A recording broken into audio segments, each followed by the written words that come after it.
Rela makan nasi garam demi bayar hutang ayah.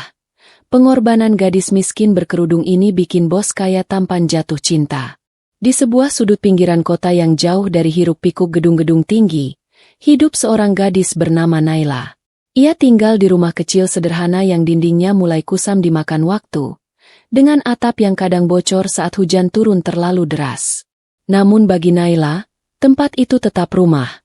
Satu-satunya tempat pulang di dunia yang terasa begitu keras padanya.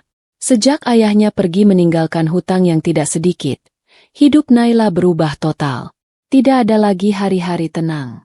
Tidak ada lagi tawa yang benar-benar lepas. Yang ada hanya hari-hari panjang yang dipenuhi kerja tanpa henti, demi satu tujuan, melunasi semua beban yang ditinggalkan ayahnya. Setiap pagi, sebelum matahari benar-benar naik, Naila sudah bangun. Ia mengambil pekerjaan apa saja yang bisa ia lakukan, menyapu rumah orang, mencuci pakaian tetangga, membantu warung kecil, bahkan kadang mengantar barang ke pasar. Tidak ada pekerjaan yang ia tolak, selama itu halal dan bisa menghasilkan uang. Namun yang paling menyakitkan bukanlah capek di tubuhnya, melainkan beban di hatinya. Orang-orang sering memandangnya sebelah mata. Ada yang berbisik kasihan. Ada pula yang menganggapnya hanya gadis miskin yang tidak punya masa depan. Tapi Naila memilih diam. Ia tidak pernah membalas, tidak pernah mengeluh, bahkan tidak pernah menangis di depan siapapun. Karena bagi Naila, air mata bukan solusi. Ia percaya satu hal, selama ia masih bisa berdiri, ia harus terus berjalan. Di malam hari, ketika semua pekerjaan selesai dan dunia mulai sunyi, Naila duduk sendirian di lantai rumahnya yang dingin. Di hadapannya hanya ada sepiring nasi sederhana yang seringkali tanpa lauk, hanya garam sebagai teman makan. Namun ia tetap menyuapnya perlahan, seolah itu adalah makanan paling berharga di dunia. Sambil makan dalam kesunyian, pikirannya selalu kembali pada ayahnya. Rasa rindu bercampur dengan luka yang tidak pernah sembuh. Ia tidak tahu di mana ayahnya sekarang. Tidak tahu apakah ayahnya pernah memikirkan dirinya atau tidak. Yang ia tahu hanya satu, hutang itu masih ada, dan namanya ikut terbebani. Kalau aku menyerah, siapa yang akan menyelesaikan ini? Bisiknya pelan pada dirinya sendiri, lebih seperti menguatkan hati daripada bertanya. Naila lalu menarik napas panjang, menatap langit-langit rumahnya yang retak, dan kembali menguatkan dirinya. Hidupnya mungkin tidak mudah, tapi ia tidak akan berhenti di sini. Di balik kesederhanaan dan luka yang ia simpan rapat-rapat, Naila sedang membangun sesuatu yang tidak terlihat oleh siapapun, sebuah keteguhan yang kelak akan mengubah takdirnya sepenuhnya. Di rumah kecil itu, tidak ada meja makan yang layak. Hanya sebuah alas kayu tua yang sudah retak di beberapa sisi, menjadi tempat Naila menjalani rutinitas paling sunyi dalam hidupnya. Makan untuk bertahan hidup, bukan untuk menikmati. Setiap hari, isi dapurnya hampir selalu sama. Beras dalam jumlah yang harus ia hitung dengan sangat hati-hati, dan sebotol kecil garam yang menjadi satu-satunya lauk yang bisa ia andalkan. Bukan karena ia tidak ingin makan enak, tapi karena setiap rupiah yang ia miliki sudah memiliki tujuan yang lebih besar, membayar hutang ayahnya. Naila menuangkan nasi hangat ke piring kecilnya. Uapnya masih mengepul, tetapi tidak ada aroma lezat yang menyertainya. Hanya kesederhanaan yang begitu nyata. Ia menaburkan sedikit garam di atasnya, lalu meratakannya dengan pelan. Gerakan itu sudah seperti kebiasaan yang tidak lagi ia pikirkan. Namun anehnya, di tengah keterbatasan itu, Naila selalu tersenyum. Bukan senyum yang dibuat-buat, bukan pula senyum untuk menutupi luka. Tapi senyum yang lahir dari satu keyakinan yang tidak pernah ia lepaskan, bahwa suatu hari, semua ini akan berakhir. Ia menatap piringnya sejenak sebelum menyuap makanan itu perlahan. Setiap suapan terasa sederhana, tetapi di dalam pikirannya, ia selalu mengingat satu hal yang sama, nama ayahnya. Aku harus selesaikan ini, gumamnya pelan, hampir tak terdengar oleh dirinya sendiri. Di luar rumah, suara kehidupan orang lain terdengar samar. Ada tawa dari tetangga, ada suara motor yang lewat, ada dunia yang terus berjalan tanpa peduli betapa berat hidup seseorang di dalam rumah kecil itu. Tapi Naila tidak iri. Ia hanya fokus pada tujuannya. Setiap kali rasa lelah mulai menguasai, Naila selalu mengingat alasan ia bertahan. Hutang yang ditinggalkan ayahnya bukan hanya angka, tetapi juga beban nama keluarga yang harus ia jaga. Ia tidak ingin orang-orang terus memandang ayahnya sebagai seseorang yang meninggalkan masalah tanpa tanggung jawab. Setelah selesai makan, Naila tidak pernah langsung beristirahat. Ia selalu mencatat pengeluaran kecilnya di sebuah buku lusuh. Setiap sen yang keluar harus jelas arahnya. Tidak boleh ada yang terbuang sia-sia. Di halaman terakhir buku itu, ada tulisan yang sering ia baca berulang kali. Aku tidak boleh menyerah sebelum semua ini lunas. Naila menutup buku itu pelan, lalu menarik napas panjang. Meski hidupnya hanya dipenuhi nasi dan garam, hatinya tidak pernah benar-benar kosong. Ia masih punya tujuan. Ia masih punya harapan. Dan selama itu masih ada, Naila tahu, ia akan terus berjalan, seberapapun berat hidup yang harus ia jalani. Dunia yang berbeda. Di jantung kota yang tidak pernah benar-benar tidur, berdiri sebuah gedung kaca menjulang tinggi yang memantulkan cahaya matahari seperti simbol kekuasaan. Di lantai paling atas gedung itu, Raka Pratama duduk di ruang kerjanya yang luas, dikelilingi panorama kota yang terlihat seperti miniatur kehidupan manusia. Mobil mewah berderet di parkiran pribadi. Rapat bisnis datang silih berganti. Nama Raka dikenal di banyak lingkaran sebagai sosok muda yang sukses, tegas, dan sulit ditandingi dalam dunia usaha. Semua orang melihatnya sebagai definisi keberhasilan. Namun tidak ada yang benar-benar tahu apa yang ia rasakan ketika pintu ruangannya tertutup. Di balik jas mahal dan jam tangan eksklusif di pergelangan tangannya, Raka sering merasa ada ruang kosong yang tidak pernah terisi. Ia bisa membeli apapun, menandatangani kesepakatan bernilai miliaran, dan memerintah banyak orang, tapi semua itu tidak pernah benar-benar membuatnya merasa hidup. Hari itu, setelah rapat panjang yang melelahkan, Raka berdiri di depan jendela besar kantornya. Matanya menatap kota yang sibuk, tetapi pikirannya jauh melayang. Semua ini seharusnya cukup, gumamnya pelan, tanpa ekspresi. Namun justru disitulah masalahnya. Semua yang ia miliki terasa cukup, tapi tidak pernah terasa berarti. Ia teringat rutinitas yang selalu sama. Bangun, bekerja, rapat, pulang, lalu kembali ke hari yang sama tanpa perubahan. Tidak ada yang benar-benar menyentuh hatinya. Tidak ada yang membuatnya merasa bahwa hidupnya punya tujuan selain angka dan keuntungan. Raka menarik napas panjang, lalu berbalik dari jendela. Meja kerjanya penuh dengan dokumen, kontrak, dan keputusan besar yang harus diambil. Tapi untuk pertama kalinya hari itu, ia merasa semua itu hanya tumpukan kertas tanpa makna. Di dunia luar, semua orang menginginkan hidup seperti Raka Pratama. Tapi di dalam dirinya, Raka justru bertanya hal yang tidak pernah ia ucapkan pada siapapun. Kalau semua ini sudah aku miliki, kenapa aku masih merasa kosong? Hari itu, kota berjalan seperti biasa, ramai, sibuk, dan tak peduli pada siapapun yang sedang berjuang di dalamnya. Di antara deretan kendaraan yang melaju cepat, sebuah motor tua yang dikendarai Naila melintas pelan di pinggir jalan. Ia baru saja selesai bekerja, membawa sedikit uang hasil kerja serabutan hari itu. Di saat yang sama, dari arah berlawanan, mobil hitam mewah melaju dengan kecepatan stabil. Di dalamnya, Raka Pratama duduk dengan pandangan kosong. Pikirannya masih dipenuhi rasa hampa yang sejak lama tidak bisa ia jelaskan. Sampai sesuatu terjadi. Sebuah motor dari sisi lain tiba-tiba memotong jalan secara tidak terduga. Sopir Raka menginjak rem mendadak. Ban mobil berdecit keras, dan dalam hitungan detik, mobil itu hampir saja menabrak pembatas jalan. Namun benturan kecil tetap terjadi. Mobil Raka berhenti dengan posisi miring. Suasana langsung kacau sesaat. Sopir panik, sementara Raka hanya menghela napas pelan, bukan karena marah, tapi karena pikirannya kembali terusik oleh kejadian yang tidak ia rencanakan. Di luar mobil, keramaian kecil mulai terbentuk. Dan di antara orang-orang yang mendekat, Naila sudah berdiri lebih dulu. Ia melihat situasi itu dengan cepat. Tanpa berpikir panjang, ia mendekat ke mobil tersebut. Nalurinya sebagai seseorang yang terbiasa menghadapi keadaan sulit membuatnya tidak ragu untuk membantu. "Pak, Bapak tidak apa-apa." Suara Naila terdengar jelas di tengah kegaduhan. Raka menoleh dari dalam mobil. Untuk pertama kalinya, ia melihat seorang gadis berhijab sederhana berdiri di dekatnya, dengan wajah penuh kepedulian yang tidak dibuat-buat. Bukan wajah panik seperti orang lain. Bukan wajah ingin tahu karena penasaran.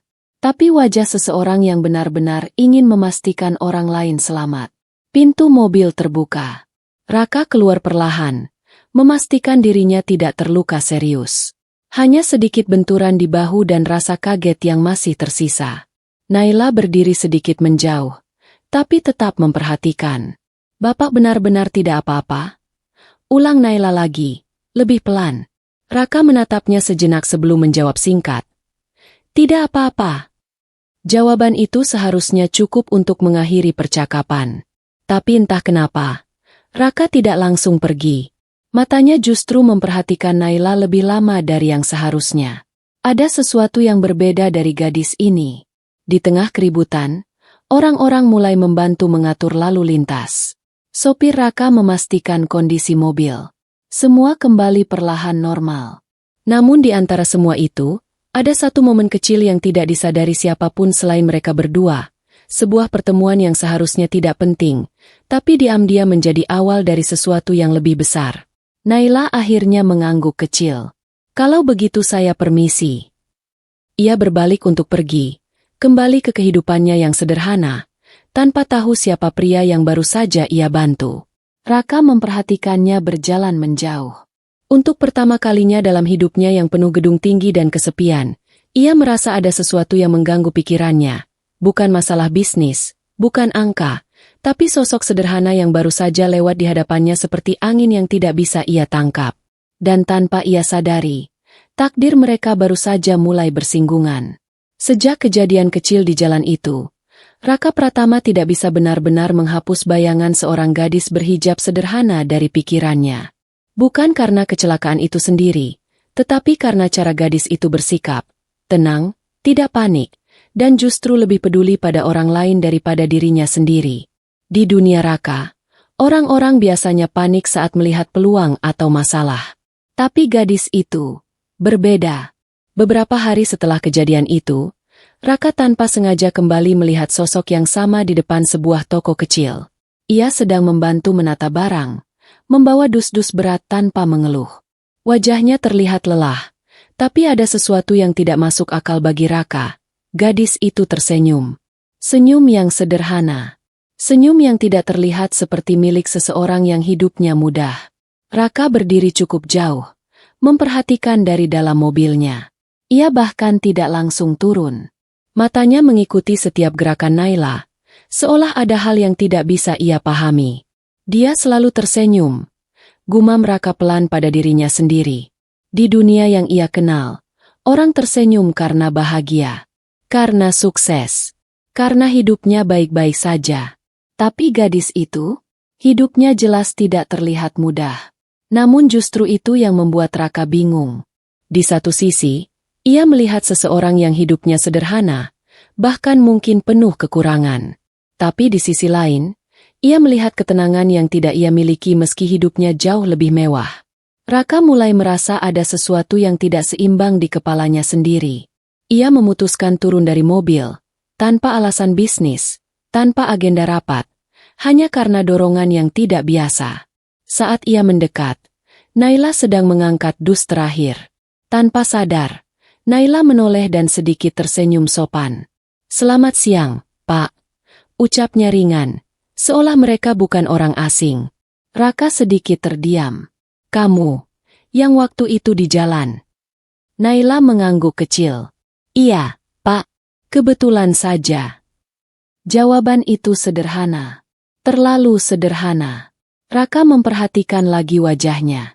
Tidak ada keluhan. Tidak ada rasa iri. Tidak ada ekspresi menyalahkan hidup. Yang ada hanya ketenangan. "Kenapa kamu selalu terlihat tenang?" tanya Raka akhirnya, tanpa sadar keluar begitu saja dari mulutnya. Naila sedikit bingung, lalu tersenyum kecil lagi. "Karena kalau saya tidak tenang, Saya tidak bisa lanjut hidup, Pak. Jawaban itu membuat Raka diam. Sebuah kalimat sederhana, tapi entah kenapa terasa lebih berat dari semua rapat bisnis yang pernah ia hadiri.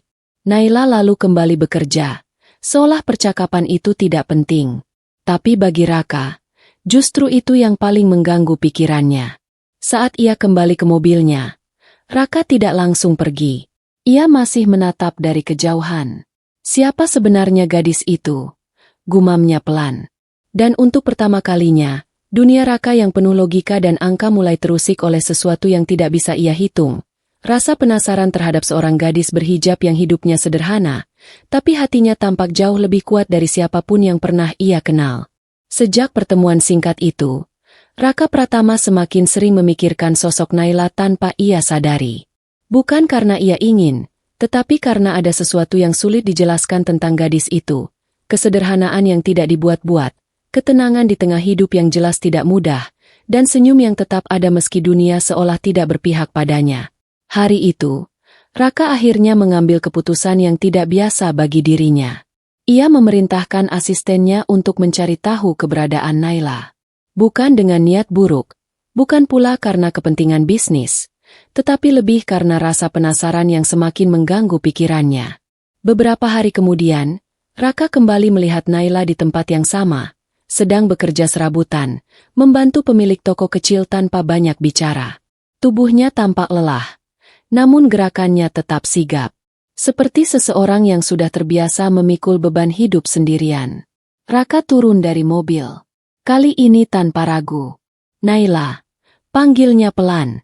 Gadis itu menoleh, sedikit terkejut melihat sosok pria yang pernah ia bantu di jalan berdiri di depannya. Pak, jawabnya ragu. Raka berdiri tenang, menatapnya langsung. Saya ingin bicara sebentar. Naila mengangguk kecil, lalu menyelesaikan pekerjaannya lebih dulu sebelum berjalan mendekat. Mereka berdiri agak menjauh dari keramaian. Raka tidak langsung berbicara. Untuk pertama kalinya, ia merasa sulit memilih kata. Aku tidak akan bertele-tele, akhirnya Raka berkata. Kamu butuh pekerjaan yang lebih layak. Naila sedikit terkejut. Maksud Bapak? Raka menatapnya tajam namun tenang. Bekerja di perusahaan saya. Kalimat itu jatuh begitu saja, tanpa basa-basi, tanpa drama. Naila terdiam. Dunia seperti berhenti sesaat di kepalanya. Perusahaan besar? Gedung tinggi? Lingkungan yang jelas sangat jauh dari kehidupannya sekarang? Aku? Naila menunjuk dirinya sendiri. Ragu. Saya tidak punya pengalaman seperti itu, Pak. Raka menggeleng pelan. Saya tidak butuh pengalamanmu. Saya butuh ketulusan dan kerja keras. Dan kamu punya itu. Jawaban itu membuat Naila semakin bingung. Ia menunduk sejenak. Pikirannya langsung kacau. Tawaran itu terdengar seperti mimpi, tapi juga terasa terlalu jauh dari dirinya. Namun di sisi lain, pikirannya kembali pada satu hal yang selalu menghantuinya, hutang ayahnya. Beban itu tidak pernah ringan. Setiap hari ia berusaha bertahan, tapi angka-angka itu tidak pernah mengecil dengan cepat. Raka memperhatikan keraguan di wajahnya. Aku tidak akan memaksamu, lanjut Raka. Tapi kalau kamu ingin hidupmu berubah, ini salah satu jalan. Naila menarik napas panjang. Tangannya sedikit gemetar.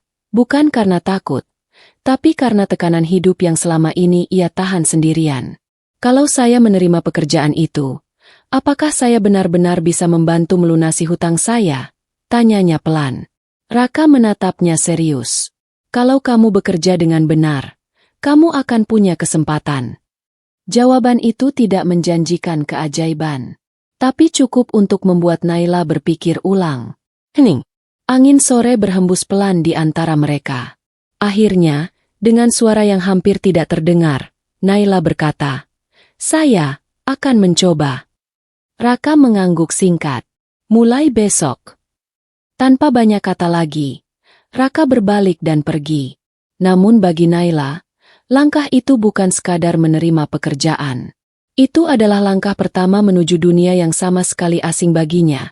Dunia yang tidak ia kenal. dan dunia yang tanpa ia sadari akan mengubah seluruh jalan hidupnya. Hari pertama Naila memasuki gedung perusahaan milik Raka Pratama, langkah kakinya terasa lebih berat dari biasanya. Bukan karena lelah, tetapi karena rasa asing yang menyelimuti setiap sudut yang ia lihat. Gedung itu tinggi, mengilap, dan dipenuhi orang-orang dengan pakaian rapi serta ekspresi percaya diri. Lantai marmernya memantulkan cahaya lampu dengan sempurna, seolah setiap detail di tempat itu dirancang untuk menunjukkan kemewahan dan kekuasaan. Sementara Naila, ia hanya mengenakan pakaian sederhana yang bersih, berhijab rapi, dan membawa tas kecil yang sudah ia pakai bertahun-tahun. Di antara keramaian orang kantor itu, ia merasa seperti seseorang yang tidak sepenuhnya masuk ke dunia mereka. Beberapa karyawan mulai memperhatikannya sejak ia melangkah masuk. Dia karyawan baru, bisik salah satu. Kelihatannya, bukan dari sini. Jawab yang lain sambil melirik dari ujung kepala sampai kaki. Naila mendengar itu, tapi ia memilih diam. Ia sudah terbiasa dengan tatapan seperti itu di dunia luar. Seorang staf HR kemudian mengantarnya ke lantai kerja. Suasana kantor terbuka itu penuh dengan komputer, suara telepon, dan orang-orang yang sibuk dengan pekerjaan masing-masing. Namun kehadiran Naila seolah membawa jeda kecil dalam rutinitas mereka. "Ini meja kamu," ujar staf itu singkat. Naila mengangguk pelan. "Terima kasih." Ia duduk dengan hati-hati, menata barang-barangnya yang sangat sederhana dibandingkan orang lain di sekitarnya. Namun baru saja ia mulai membuka dokumen, suara lain terdengar dari belakang. Itu karyawan baru ya? Serius dia kerja di sini?" Naila tetap fokus pada pekerjaannya, berusaha mengabaikan percakapan yang mulai terasa seperti jarum kecil menusuk perlahan. Hari terus berjalan. Setiap tugas yang diberikan ia kerjakan dengan sungguh-sungguh, meskipun beberapa hal terasa baru baginya. Ia tidak banyak bicara, tidak mencoba menarik perhatian, hanya berusaha melakukan yang terbaik. Namun justru itu yang membuatnya semakin terlihat berbeda. Di jam istirahat, beberapa karyawan terlihat berkumpul tanpa menyembunyikan komentar mereka. Dia pakaiannya sederhana banget. Kayaknya bukan tipe yang cocok kerja di sini. Apa dia kenal orang dalam? Naila mendengar semuanya. Tapi ia tetap menunduk. Makan siang sederhana yang ia bawa dari rumah. Nasi putih dengan lauk seadanya. Di tengah ruangan kantin yang modern, makanannya terlihat semakin kontras. Untuk sesaat, ia menarik napas panjang. Bukan karena sedih, tapi karena ia mengingat satu hal. Tujuannya ada di sini bukan untuk diterima, tapi untuk bertahan. Di waktu yang sama, dari lantai atas kaca ruangan kantornya, Raka Pratama tanpa sengaja melihat Naila melalui panel kaca. Ia memperhatikan cara Naila duduk sendiri. Cara ia tetap tenang meski jelas berada di lingkungan yang tidak ramah padanya. Seseorang melangkah mendekat ke Raka. "Pak, karyawan baru itu sudah mulai bekerja," ujar salah satu staf. Raka hanya mengangguk pelan. Matanya masih tertuju ke bawah. Namun di dalam pikirannya, ada sesuatu yang mulai mengganggu lagi. Bukan soal pekerjaan. Bukan soal bisnis. Tapi tentang gadis sederhana yang kini berdiri di dunia yang sama sekali tidak mengenalnya. Dan tetap tidak terlihat goyah sedikitpun. Dan untuk pertama kalinya, Raka mulai bertanya dalam hati. Seberapa kuat sebenarnya gadis itu? Sejak Naila resmi bekerja di perusahaannya, Raka Pratama sebenarnya tidak berniat terlalu ikut campur. Baginya, karyawan adalah bagian dari sistem, bekerja, menyelesaikan tugas, lalu pulang. Tidak lebih. Namun, tanpa ia sadari, ada satu nama yang mulai sering muncul dalam perhatiannya. Naila. Awalnya hanya sekilas. Saat rapat di ruang kaca lantai atas, Raka sesekali melihat ke arah lantai kerja di bawah. Dari sana, ia bisa melihat aktivitas para karyawan yang sibuk dengan komputer dan telepon. Di antara semuanya, ada satu sosok yang tidak mencolok, tapi selalu terlihat bekerja tanpa henti. Naila. Ia tidak banyak bicara. Tidak ikut mengobrol saat orang lain bercanda. Tidak mengeluh saat diberikan tugas tambahan. Bahkan ketika pekerjaan lain sudah selesai, ia masih duduk rapi, mengecek ulang hasil kerjanya satu persatu. Salah satu staf Raka mencoba berbicara. "Pak, karyawan baru itu memang rajin, tapi agak pendiam. Kurang adaptasi mungkin." Raka hanya menjawab singkat, "Terus perhatikan hasil kerjanya, bukan sikapnya." Namun setelah itu, pandangan Raka kembali tanpa sadar tertuju pada Naila. Hari demi hari berlalu. Naila selalu datang lebih awal dari karyawan lain. Meja kerjanya selalu rapi. Tidak ada keluhan yang keluar dari mulutnya. Bahkan saat diberikan pekerjaan yang cukup banyak. Jika orang lain mulai terlihat lelah, Naila tetap fokus. Seolah ia punya batas kesabaran yang sangat panjang. Yang paling mengganggu pikiran Raka bukan hanya kerja kerasnya, tapi ketenangannya. Di kantor itu, banyak karyawan yang sering mengeluh, membandingkan pekerjaan, atau mencari perhatian atasan. Namun Naila berbeda. Ia seperti tidak peduli apakah ada yang melihatnya atau tidak. Seolah ia bekerja bukan untuk dipuji, tapi untuk tujuan yang lebih besar dari sekadar pekerjaan. Suatu sore, Raka turun ke lantai kerja dengan alasan inspeksi biasa. Para karyawan langsung berdiri rapi saat ia lewat. Namun matanya berhenti sesaat di satu titik. Naila masih bekerja. Sendirian. Di mejanya, tumpukan dokumen sudah hampir selesai. Wajahnya terlihat lelah. Tapi tangannya tetap bergerak. Ia bahkan tidak menyadari Raka berdiri tidak jauh darinya. "Sudah hampir selesai?" tanya Raka tiba-tiba. Naila sedikit terkejut, lalu segera berdiri. "Iya, Pak. Tinggal pengecekan terakhir." Raka mengamati sebentar. "Kamu tidak istirahat?" Naila menggeleng pelan.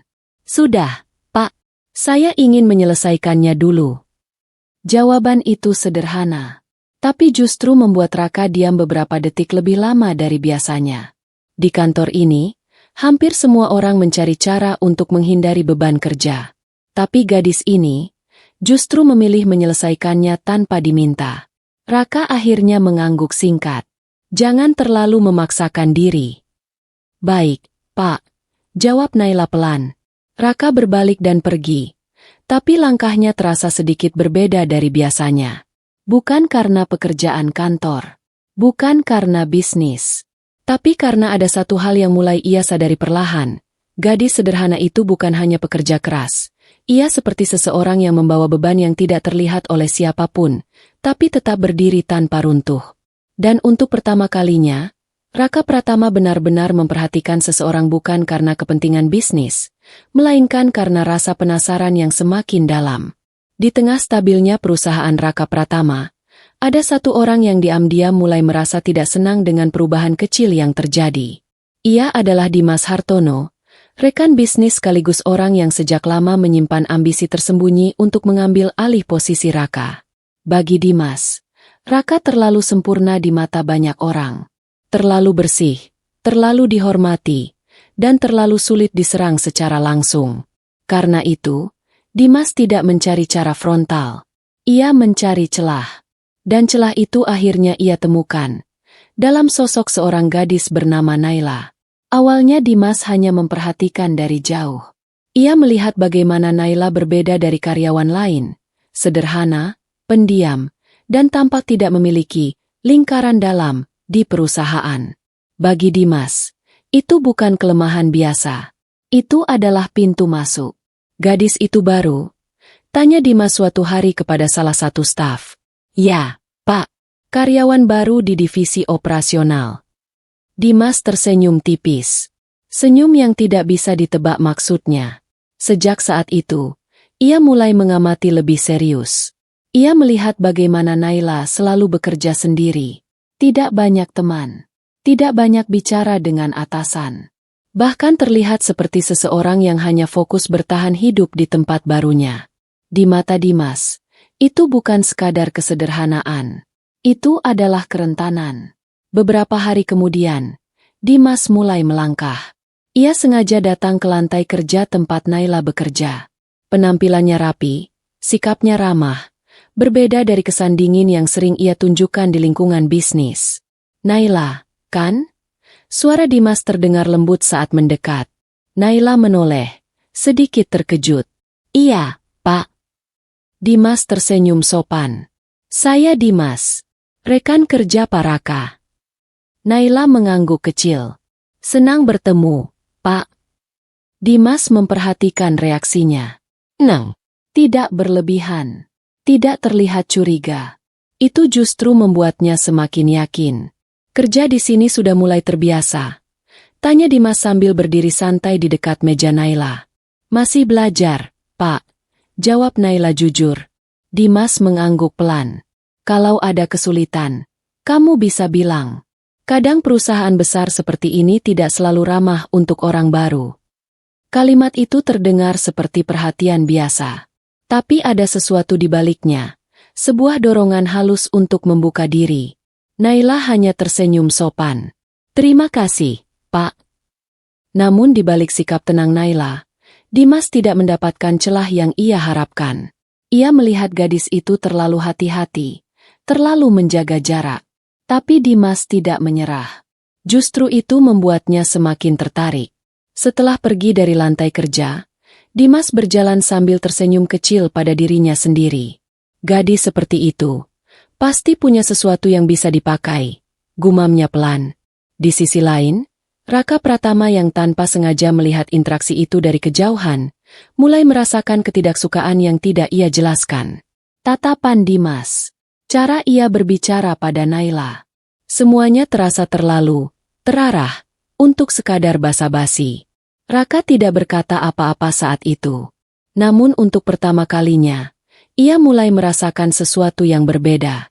Bukan sekadar rasa penasaran terhadap Naila, tapi juga kecurigaan terhadap Dimas Hartono. Suasana kantor pagi itu tidak seperti biasanya.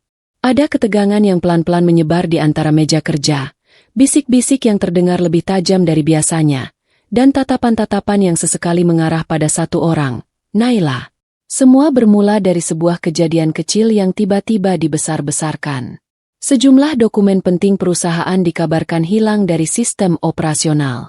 Dokumen itu berkaitan dengan proyek besar yang sedang ditangani langsung oleh tim manajemen. Dalam hitungan jam, rumor mulai menyebar tanpa kendali. Dan tanpa bukti yang jelas, nama Naila mulai disebut-sebut. Dia karyawan baru, kan?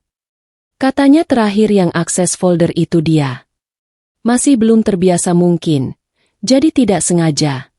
Bisik-bisik itu perlahan berubah menjadi tuduhan. Naila duduk di mejanya, masih seperti biasa. Tidak panik, tidak berusaha membela diri di tengah suara-suara yang mulai meninggi. Tapi matanya menunjukkan satu hal, ia sadar ada sesuatu yang tidak beres. Beberapa saat kemudian, ia dipanggil ke ruang meeting.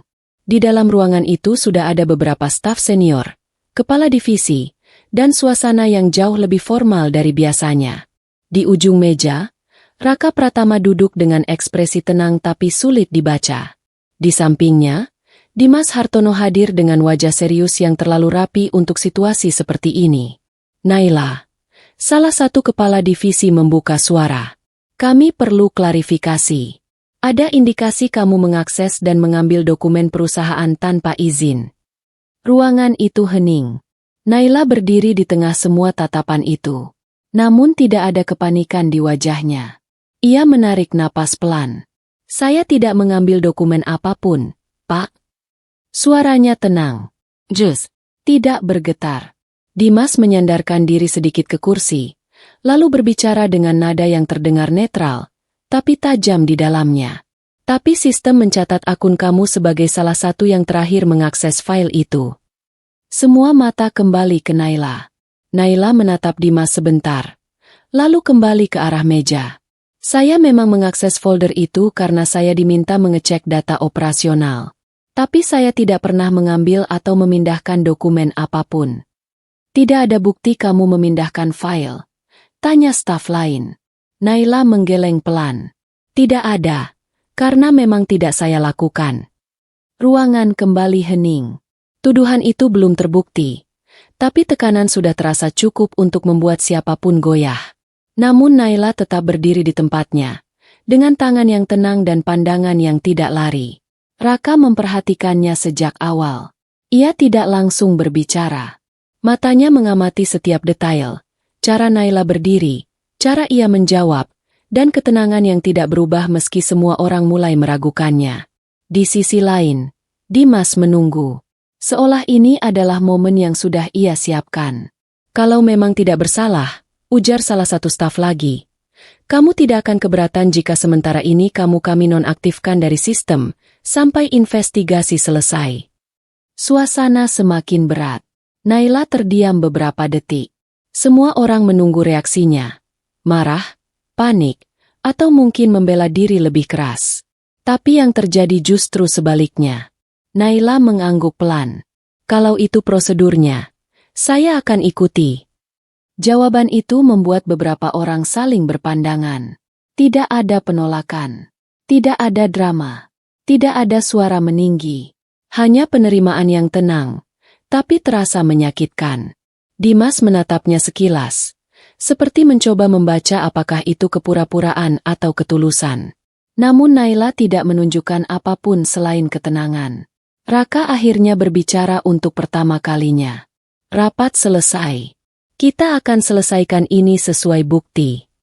Suaranya tegas, tanpa emosi berlebihan. Naila menunduk sedikit. Baik, Pak. Saat ia berbalik meninggalkan ruangan, langkahnya tetap stabil. Tapi di dalam dirinya, ada beban yang tidak terlihat siapapun. Tuduhan, pandangan orang-orang, dan nama yang perlahan mulai dipertanyakan. Namun satu hal yang tidak berubah sejak awal. Naila tidak pernah mencoba lari dari kebenaran, bahkan ketika dunia mulai menganggapnya bersalah. Sejak keputusan penonaktifan sementara itu, suasana di kantor berubah bagi Naila. Ia masih datang ke gedung yang sama, masih melihat orang-orang yang sama, tetapi tidak lagi berada di posisi yang sama. Mejanya tetap ada, namun sebagian tugasnya sudah dialihkan. Beberapa rekan kerja yang dulu hanya berbisik kini mulai menjaga jarak lebih jelas. Ada yang pura-pura tidak melihat. Ada yang bersikap seolah kejadian itu sudah menjadi kebenaran yang tidak perlu dipertanyakan lagi. Naila tetap tenang. Ia tetap bekerja seadanya, membantu pekerjaan kecil yang masih diizinkan. Tidak ada keluhan yang keluar dari mulutnya. Tapi di balik ketenangan itu, ada sesuatu yang mulai retak pelan-pelan.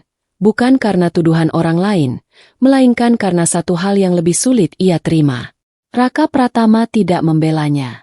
Hari itu, Naila tanpa sengaja melihat Raka di lorong kantor. Ia berdiri bersama beberapa staf, membahas sesuatu dengan ekspresi seperti biasa, tenang, dingin, dan sulit dibaca. Naila berhenti sejenak. Ia menunggu. Mungkin Raka akan memanggilnya, atau setidaknya menanyakan keadaannya. Namun Raka hanya melewatinya. Pandangan mereka sempat bertemu sepersekian detik. Tapi tidak ada kata yang keluar. Tidak ada tanda bahwa ia akan berhenti. Naila menunduk pelan, lalu melanjutkan langkahnya sendiri. Di dalam dadanya, ada rasa yang tidak biasa, bukan marah, tapi kecewa. Sore itu, Naila duduk di meja kecil di sudut ruang kerja yang sepi. Ia membuka kembali laporan-laporan sederhana yang masih boleh ia kerjakan. Tangannya bergerak pelan, tapi pikirannya tidak sepenuhnya di situ. Ia teringat semua yang sudah ia jalani sejak pertama kali masuk ke perusahaan ini. Kesempatan yang diberikan Raka, perubahan hidup yang mulai ia rasakan, dan kepercayaan kecil yang sempat tumbuh dalam dirinya bahwa mungkin ada seseorang di tempat ini yang melihatnya sebagai manusia, bukan sekadar karyawan. Tapi sekarang, semua itu terasa kabur. Kenapa? Gumam Naila pelan, hampir tak terdengar. Kenapa beliau diam saja? Pertanyaan itu tidak ia tujukan kepada siapapun, tapi terasa berat di dalam dirinya. Di lantai atas, Raka Pratama berdiri di depan kaca besar ruangannya. Tangannya di saku celana, matanya menatap kota yang sama seperti biasa. Namun pikirannya tidak benar-benar di sana. Salah satu staf masuk. Pak, tentang kasus Naila. Beberapa data masih belum jelas. Kita bisa mempercepat klarifikasi kalau Bapak mau turun langsung. Raka terdiam beberapa detik, lalu menjawab singkat. Biarkan berjalan sesuai prosedur. Baik, Pak. Staf itu keluar. Raka tetap berdiri di tempatnya. Diam. Bukan karena tidak tahu apa yang terjadi. Bukan karena tidak punya pendapat. Tapi karena untuk pertama kalinya, ia sedang menahan sesuatu yang bahkan dirinya sendiri belum yakin bagaimana harus menghadapinya. Sementara itu, di bawah sana, Naila mulai merasakan satu hal yang paling menyakitkan dalam hidupnya di tempat baru ini. Bukan tuduhan yang paling melukainya, tetapi diamnya seseorang yang mulai ia percayai. Hari-hari setelah kasus tuduhan itu membuat hidup Naila di kantor terasa semakin sunyi. Meski ia masih datang ke perusahaan milik Raka Pratama, posisinya tidak lagi sama seperti sebelumnya.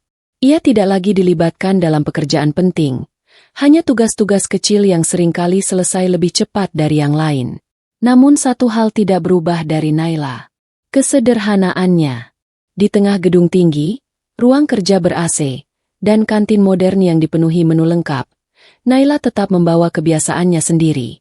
Setiap pagi ia datang dengan bekal kecil dari rumah, bungkusan sederhana yang hanya berisi nasi putih. Tidak ada lauk mewah, tidak ada makanan mahal, hanya nasi dan sedikit garam. Di jam istirahat, ketika karyawan lain makan bersama dengan menu lengkap dari kantin perusahaan, Naila duduk sendiri di sudut ruangan. Ia membuka bekalnya pelan, seolah itu adalah hal paling wajar di dunia ini. Beberapa orang memperhatikannya. Dia masih makan seperti itu. Padahal kerja di perusahaan besar. Kasihan juga, ya. Bisik-bisik itu terdengar samar, tapi cukup untuk disadari Naila. Namun ia tidak pernah menanggapi. Ia hanya menunduk sedikit, lalu mulai makan dengan tenang. Bagi orang lain, itu terlihat seperti kekurangan. Tapi bagi Naila, itu adalah pilihan bertahan hidup. Setiap suapan nasi sederhana itu mengingatkannya pada satu hal yang tidak pernah ia lupakan, hutang ayahnya yang masih harus ia lunasi. Tidak ada ruang untuk hidup boros. Tidak ada ruang untuk sekadar mengikuti gaya hidup orang lain. Sementara itu, di lantai atas gedung yang sama, Raka Pratama tanpa sengaja melihat Naila dari kaca ruangannya. Ia sedang melewati koridor menuju ruang rapat, tetapi pandangannya berhenti sesaat ke bawah. Di sana, ia melihat Naila duduk sendirian, dengan bekal sederhana yang sama seperti hari-hari sebelumnya. Raka berhenti berjalan. Matanya mengamati cukup lama, lebih lama dari biasanya. Bukan karena makanan itu, tapi karena sesuatu yang tidak berubah dari gadis itu. Meski sudah berada di tempat yang jauh lebih besar, hidupnya tetap sama sederhana seperti saat pertama kali ia bertemu dengannya.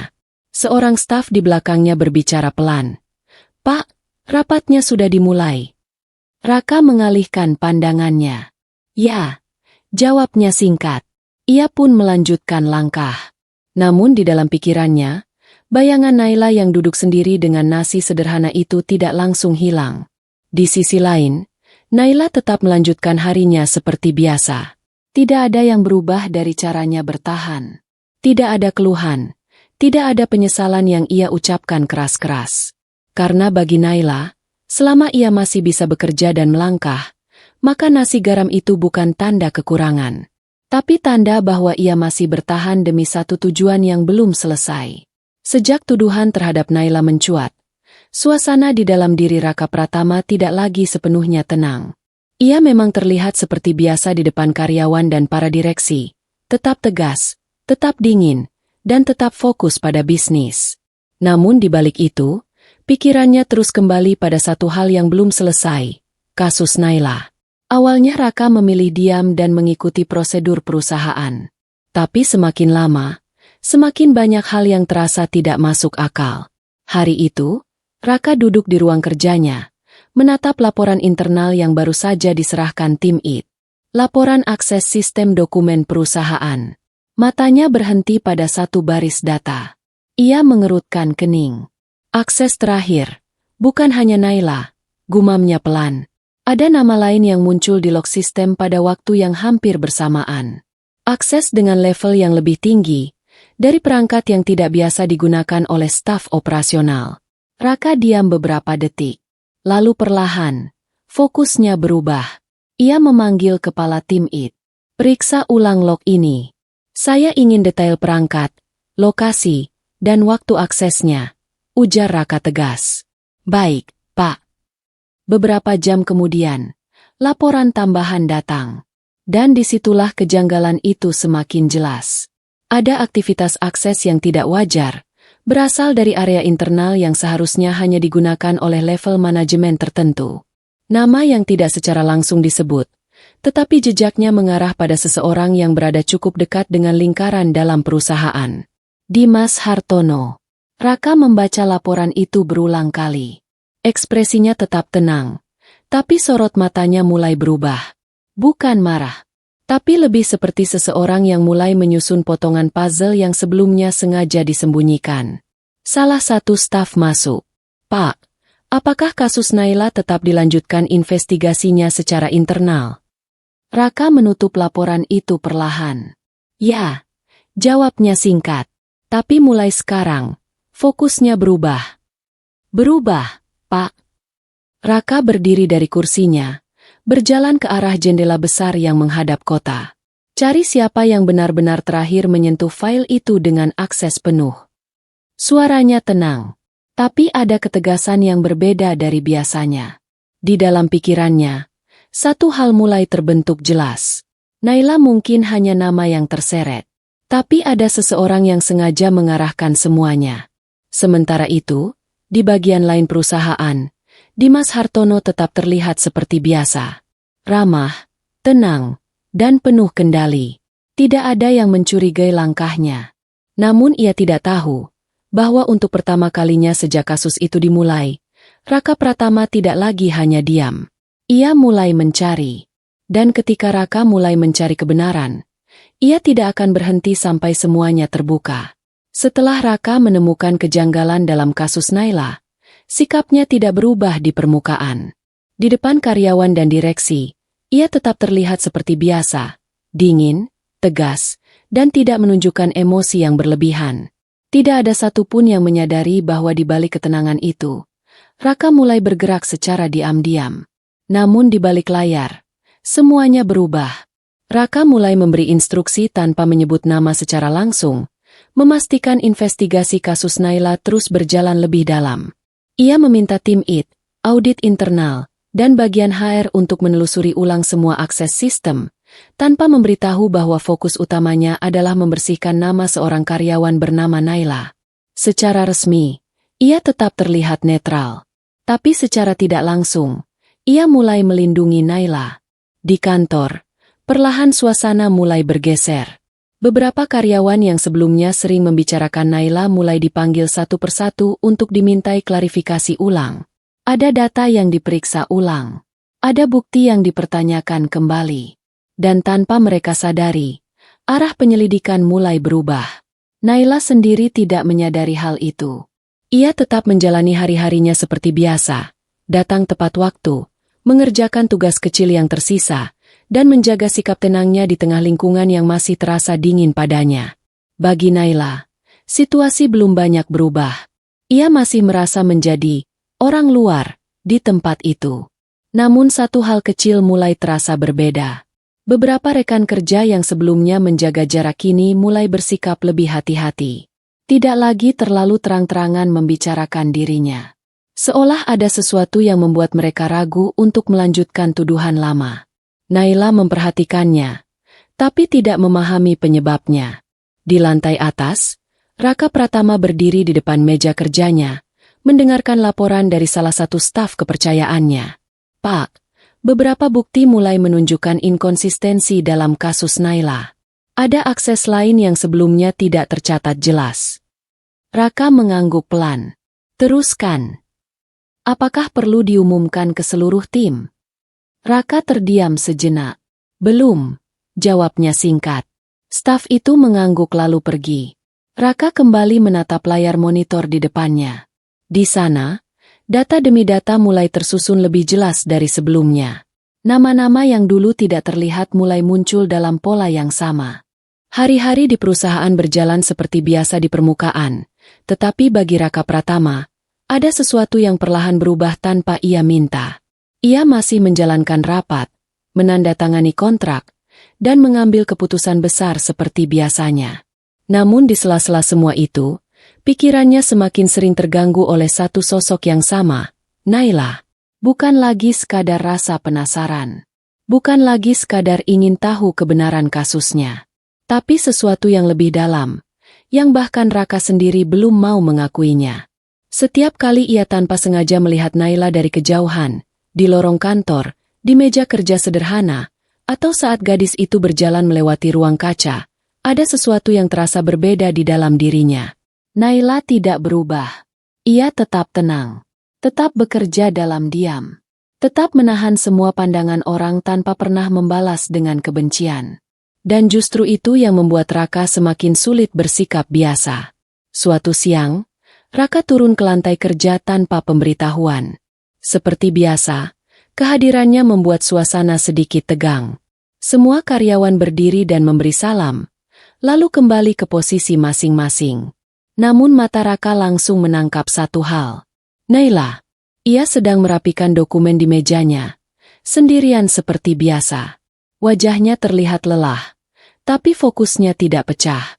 Tidak ada keluhan, tidak ada ekspresi kecewa, meski ia tahu posisinya di perusahaan belum sepenuhnya pulih. Raka berdiri beberapa meter darinya, hanya mengamati. Salah satu staf berbisik pelan. "Pak, apakah ada instruksi untuk divisi ini?" Raka tidak langsung menjawab. Matanya masih pada Naila. "Tidak." Jawabnya akhirnya singkat. Staf itu mengangguk dan pergi. Namun Raka masih diam di tempatnya. Naila tidak menyadari kehadirannya. Ia terlalu fokus pada pekerjaannya sendiri. Tangannya bergerak rapi, menyusun berkas satu persatu, seperti seseorang yang tidak ingin menyisakan kesalahan sekecil apapun. Dan disitulah Raka merasakan hal yang tidak biasa. Bukan sekadar kagum, tapi semacam tekanan halus di dalam dirinya sendiri. Perasaan yang sulit dijelaskan setiap kali melihat seseorang yang tetap berdiri meski sudah dijatuhkan. Dia tidak pernah mengeluh, gumam Raka dalam hati. Kalimat itu berulang di pikirannya, seolah menjadi kenyataan yang semakin sulit ia abaikan. Beberapa saat kemudian, Naila akhirnya sadar ada seseorang di dekatnya. Ia menoleh dan sedikit terkejut melihat Raka berdiri tidak jauh. "Pak," sapanya pelan, sedikit menunduk. Raka hanya mengangguk kecil. "Kerja kamu sudah kembali normal." Naila terdiam sebentar, lalu menjawab. "Masih dalam proses, Pak." Jawabannya tenang. Tidak ada nada menyalahkan. Tidak ada rasa ingin membela diri berlebihan. Raka menatapnya lebih lama dari biasanya. "Kalau ada kesulitan, laporkan ke atasan langsung," ucapnya akhirnya. "Baik, Pak." Percakapan itu seharusnya selesai di situ. Tapi Raka tidak langsung pergi. Ia masih berdiri, seperti sedang mempertimbangkan sesuatu yang tidak pernah ia lakukan sebelumnya. Sampai akhirnya ia berbalik dan pergi tanpa kata tambahan. Namun saat berjalan menjauh, satu hal terasa jelas di dalam dirinya. Naila bukan lagi sekadar karyawan yang pernah ia bantu. Bukan lagi sekadar bagian dari kasus yang sedang ia selidiki.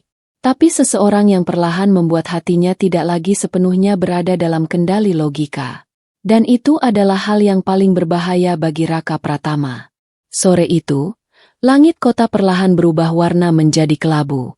Awan tebal menggantung rendah, seolah ikut menekan suasana hati siapapun yang melihatnya. Di dalam gedung tinggi milik Raka Pratama, Naila naik ke lantai paling atas tanpa banyak orang memperhatikan. Tidak ada yang menahannya.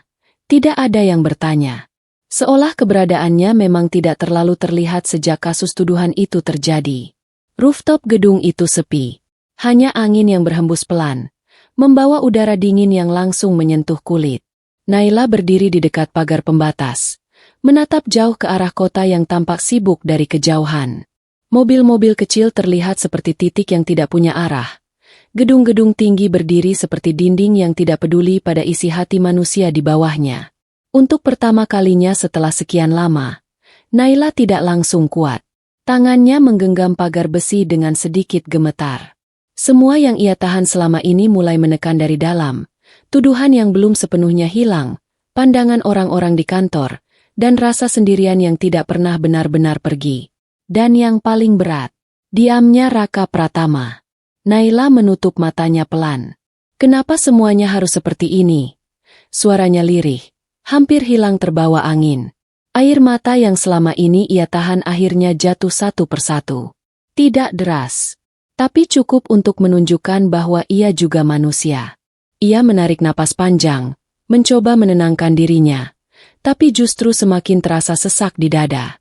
Hidupnya yang selama ini ia jalani dengan sabar, dengan semua nasi garam dan kerja keras, tiba-tiba terasa seperti tidak dihargai oleh dunia. Aku cuma ingin bertahan, bisiknya lagi, lebih pelan. Di saat yang sama, tanpa ia sadari, pintu akses rooftop terbuka perlahan. Raka Pratama berdiri di ambang pintu. Ia tidak langsung masuk. Ia hanya melihat dari kejauhan. Untuk beberapa detik, Raka hanya diam, memperhatikan Naila yang berdiri sendiri di tepi rooftop dengan bahu yang sedikit bergetar. Tidak ada staf, tidak ada karyawan lain. Hanya gadis itu dan kesunyiannya sendiri. Raka tidak memanggil, tidak mendekat. Ia hanya melihat. Ekspresinya tetap tenang seperti biasa, tapi sorot matanya berubah sedikit. Lebih dalam, lebih berat. Ia melihat sesuatu yang selama ini Naila sembunyikan di balik ketenangannya. Angin bertiup lebih kencang. Naila mengusap air matanya cepat, mencoba menguatkan diri kembali, seolah tidak ingin terlihat lemah bahkan saat tidak ada siapapun. Harusnya aku kuat, gumamnya, lebih kepada dirinya sendiri. Raka masih di tempatnya, diam. Namun untuk pertama kalinya, ia tidak melihat Naila sebagai karyawan. Tidak sebagai bagian dari kasus. Tidak sebagai orang yang sedang ia lindungi secara diam-diam. Tapi sebagai seseorang yang benar-benar sedang berjuang sendirian. Terlalu lama. Raka akhirnya mengalihkan pandangan sedikit. Seolah memberi ruang untuk momen itu tetap milik Naila. Lalu ia mundur perlahan. Menutup kembali pintu rooftop tanpa suara. Naila tidak tahu bahwa ia baru saja tidak sendirian. Dan Raka juga tidak mengatakan apapun. Tapi sejak hari itu, ada sesuatu yang berubah lebih dalam di dalam dirinya. Sesuatu yang tidak lagi bisa ia abaikan hanya dengan logika dan diam. Di lantai eksekutif yang jauh dari keramaian karyawan biasa, Dimas berdiri di depan kaca besar yang menghadap kota. Tangannya memegang ponsel, tetapi pikirannya tidak benar-benar tenang. Rencana yang ia susun perlahan mulai retak. Bukan karena Raka. Bukan karena sistem perusahaan. Tapi karena satu orang yang tidak ia perhitungkan sejak awal. Naila. Gadis itu terlalu tenang. Terlalu tidak bereaksi seperti korban pada umumnya. Itu membuat semua langkah Dimas terasa lebih sulit dari yang ia bayangkan. Ia menghela napas kasar. Harusnya dia sudah keluar dari perusahaan ini. Gumamnya pelan. Nada kesal jelas terdengar. Pintu ruangan tiba-tiba terbuka. Seorang staf kepercayaannya masuk dengan raut hati-hati. Pak, soal dokumen yang kemarin, ada yang mulai mencurigai alurnya. Dimas langsung menoleh tajam. Siapa? Belum pasti, Pak, tapi ada audit internal yang mulai bergerak. Senyum tipis muncul di wajah Dimas, bukan karena senang, tapi karena tertekan. Ia melangkah pelan mendekati meja, lalu mengetuk-ngetuk permukaan kayu dengan jari. Audit. Ulangnya pelan. Suasana hening beberapa detik. Staf itu menunduk. Tidak berani berbicara lagi. Dimas tiba-tiba tertawa kecil. Tapi tawanya tidak hangat. Lebih seperti seseorang yang mulai kehilangan kendali. Kalau begitu, kita percepat saja, katanya pelan. Staf itu terdiam. Maksud Bapak? Dimas menatapnya lama. Ada sesuatu yang hampir keluar dari mulutnya. Sesuatu yang seharusnya tidak diucapkan. Namun tekanan di kepalanya membuatnya lengah. Kalau Naila saja bisa kita jatuhkan dengan mudah waktu itu, harusnya Raka juga bisa digoyang, ucap Dimas tanpa sadar. Ruangan langsung hening. Staf itu membeku. Dimas juga langsung sadar apa yang baru saja ia katakan. Wajahnya berubah sesaat. Ada jeda panjang yang membuat udara terasa lebih berat dari sebelumnya. Kita? Ulang staf itu pelan, ragu. Dimas langsung menegakkan tubuhnya. Ekspresinya kembali dingin. Maksud saya, kalau semua berjalan sesuai rencana. Tapi kalimat itu sudah terlambat. Sesuatu sudah terlanjur bocor. Staf itu menelan ludah. Pak, Jadi kasus Naila itu memang. Dimas menatap tajam, memotong cepat. Tidak ada yang perlu kamu pikirkan lebih jauh. Namun justru penyangkalan itu membuat semuanya semakin jelas. Tangannya mengepal di bawah meja. Untuk pertama kalinya, Dimas tidak sepenuhnya mengendalikan situasi. Sementara itu, di sisi lain gedung, tanpa mereka sadari, sebuah rekaman keamanan internal yang sedang diproses sistem audit mulai menangkap sebagian percakapan itu. Dan seseorang di ruangan lain, yang sedang meninjau data awal, perlahan mengerutkan dahi. Nama yang muncul di layar, Dimas, dan kata-kata yang baru saja terekam tidak bisa lagi dihapus begitu saja. Dimas menarik napas panjang, lalu mengusap wajahnya. Kita harus lebih hati-hati mulai sekarang, katanya dingin. Kembali seperti sosok yang tampak tenang di permukaan. Tapi di dalam dirinya, ia tahu satu hal. Ia baru saja membuat kesalahan kecil, yang bisa menjadi awal kehancuran besar. Hari itu kantor terasa seperti biasa di permukaan, tapi tidak bagi Naila. Sejak pagi, ada sesuatu yang mengganggu pikirannya, bukan karena pekerjaan, bukan juga karena tatapan orang-orang yang masih sering meremehkannya. Tapi karena satu hal kecil yang tidak sengaja ia dengar. Sebuah percakapan di pantry. Lo tahu nggak? Yang dulu kasus fitnah Naila itu sebenarnya sudah lama diselidiki internal audit. Naila yang sedang membawa air langsung berhenti di tempat. Dua karyawan itu tidak menyadari keberadaannya. Aneh ya? Padahal dulu dia hampir dipecat. Iya. Tapi katanya ada orang atas yang diam-diam minta kasusnya ditahan dulu sampai bukti lengkap. Langkah Naila terasa berat. Tangannya yang memegang gelas sedikit bergetar. Ia tidak langsung mendekat, tapi juga tidak bisa pergi begitu saja. Orang atas? Tanya yang satu lagi. Iya, nggak jelas. Tapi yang pasti, Naila itu sebenarnya sudah lama nggak bersalah. Hening. Dunia Naila seperti berhenti sebentar. Ia menunduk pelan, lalu tanpa berkata apapun, berbalik dan berjalan menjauh. Di meja kerjanya, Naila tidak bisa fokus. Huruf-huruf di layar komputer terasa kabur, bukan karena tidak jelas, tapi karena pikirannya terlalu penuh. Diam-diam, diselidiki, gumamnya pelan. Kalimat itu terus berulang. Ada sesuatu yang mulai tersambung di kepalanya. Semua kejadian aneh.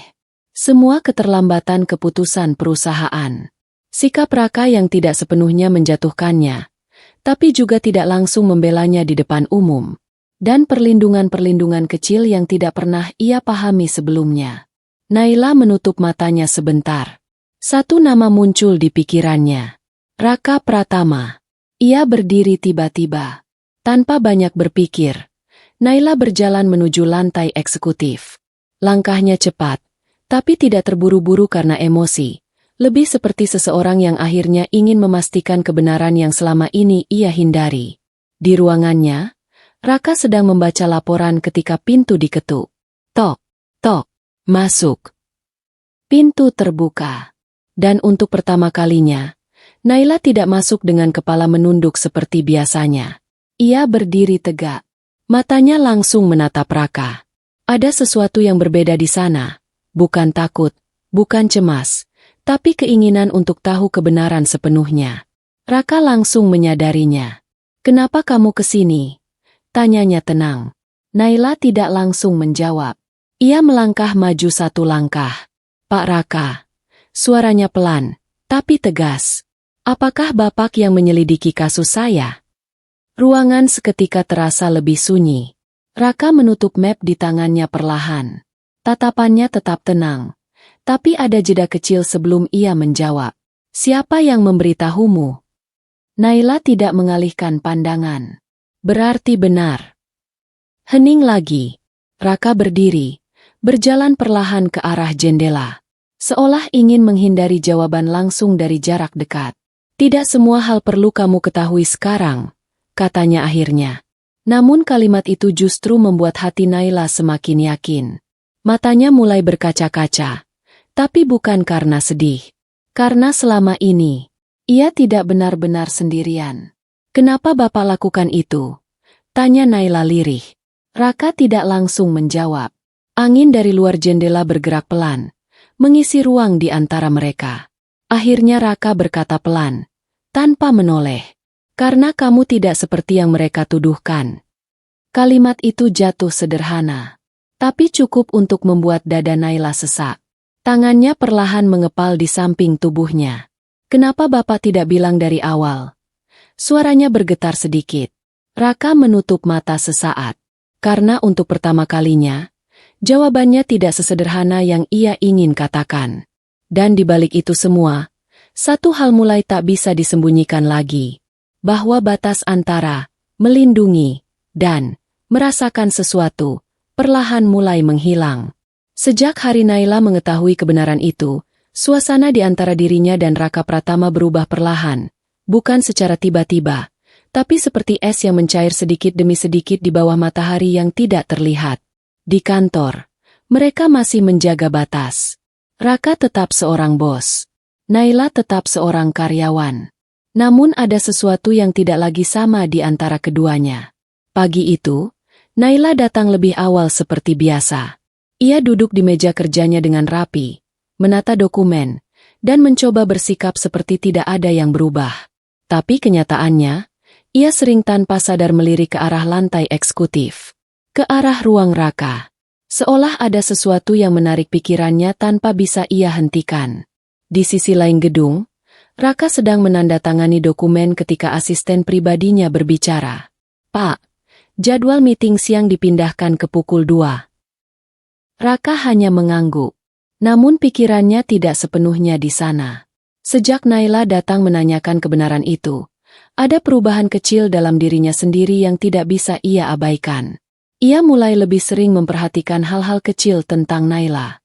Bukan hanya pekerjaannya, tapi caranya diam. Caranya menunduk ketika berpikir. Dan caranya tetap bertahan. Bahkan setelah tahu seseorang di belakang layar sedang melindunginya. Siang hari, sebuah insiden kecil terjadi di ruang arsip. Tumpukan map jatuh dari rak tinggi, membuat beberapa karyawan terkejut. Orang-orang langsung menjauh. Tapi Naila tanpa ragu maju untuk membantu merapikan. Raka yang kebetulan baru keluar dari lift melihat kejadian itu. Biarkan petugas gudang yang urus, kata salah satu staf. Namun Naila sudah lebih dulu berlutut, mengumpulkan dokumen yang berserakan. Raka mengamati dari kejauhan. Wajah Naila tetap tenang, meski beberapa kertas sempat terlipat tidak sempurna. Ia memperbaikinya dengan hati-hati, seolah setiap lembar penting baginya. Tanpa sadar, Raka melangkah mendekat. Berhenti, ucapnya singkat. Naila menoleh. Pak. Raka menunjuk petugas. Biarkan mereka yang menyelesaikan. Naila berdiri perlahan, sedikit ragu. Saya hanya membantu, Pak. Raka menatapnya sebentar. Biasanya, ia akan berhenti di situ. Tapi kali ini tidak. Kalau kamu cedera, itu malah memperlambat pekerjaan. Katanya lebih pelan dari biasanya. Naila terdiam. Ada jeda kecil. Lalu ia mengangguk. Baik, Pak. Namun tidak seperti dulu. Naila tidak langsung menunduk dan pergi dengan canggung. Ia masih berdiri sebentar. Seolah ingin mengatakan sesuatu. Dan Raka menyadarinya. Kenapa? Tanya Raka akhirnya. Naila ragu sejenak, lalu berkata pelan. Dulu Bapak tidak pernah bicara seperti ini. Kalimat itu sederhana. Tapi cukup membuat Raka terdiam sesaat. Ia mengalihkan pandangan ke arah lain. Dulu situasinya berbeda. Jawabnya singkat. Naila mengangguk kecil. Tapi ada sedikit senyum tipis yang hampir tidak terlihat di wajahnya. Sekarang, saya mulai terbiasa. Ucapnya pelan. Lalu pergi. Raka berdiri di tempatnya. Kalimat itu masih tertinggal di pikirannya. Mulai terbiasa. Bukan dengan pekerjaan, tapi dengan dirinya. Dan itu justru membuat jarak di antara mereka terasa semakin kabur. Sore hari, Raka tanpa sadar berhenti di depan meja Naila. Naila sedang fokus mengetik. Ketika ia sadar ada seseorang, ia langsung menoleh. Pak Raka. Raka tidak langsung menjawab. Ia hanya menyerahkan sebuah dokumen. Ini revisi laporan kamu. Naila menerimanya. Jari mereka hampir bersentuhan, tapi cukup cepat untuk tidak benar-benar terjadi. Namun cukup lama untuk disadari keduanya. "Terima kasih, Pak," kata Naila. Raka mengangguk, lalu pergi tanpa berkata apapun lagi. Tapi saat berjalan menjauh, ia sadar satu hal. Ia tidak lagi hanya mengamati Naila dari jauh. Ia mulai mendekat, sedikit demi sedikit. Dan Naila pun tidak lagi melihatnya sebagai seseorang yang asing. Jarak itu tidak hilang, tapi mulai mencair. Di sebuah ruang tertutup di luar gedung utama, suasana terasa lebih dingin dari biasanya. Tirai tebal menutup rapat jendela, hanya menyisakan cahaya lampu temaram yang membuat bayangan di ruangan itu tampak lebih tajam. Dimas duduk di kursi kulit, mengetuk meja pelan dengan jari-jarinya. Wajahnya tidak lagi menunjukkan kegelisahan seperti sebelumnya, yang ada hanya ekspresi dingin yang mulai kembali terkontrol. Di seberangnya, berdiri seorang wanita dengan tatapan tajam, Salsa. Ia tidak duduk, ia tidak ragu. Dan dari caranya berdiri saja, terlihat jelas bahwa ia bukan orang yang mudah dikendalikan. "Jadi kamu benar-benar mau melanjutkan ini?" tanya Salsa, suaranya datar. Dimas tersenyum tipis. "Aku tidak punya pilihan lagi." Salsa menyilangkan tangan. "Kamu sudah hampir ketahuan sebelumnya." "Aku belum kalah," jawab Dimas cepat. Nada suaranya menekan. Hening sesaat. Salsa mengamati Dimas lama, seolah sedang menilai apakah pria itu masih layak diajak bekerja sama atau sudah mulai kehilangan kendali. "Apa rencanamu sekarang?" tanyanya akhirnya. Dimas bersandar di kursi, menatap langit-langit sebentar sebelum menjawab. "Raka terlalu bersih untuk dijatuhkan dari depan. Kita harus bikin dia terlihat melakukan kesalahan." Salsa mengangkat alis. "Dan Naila?" Senyum Dimas berubah sedikit lebih dingin. Dia titik lemahnya sekarang.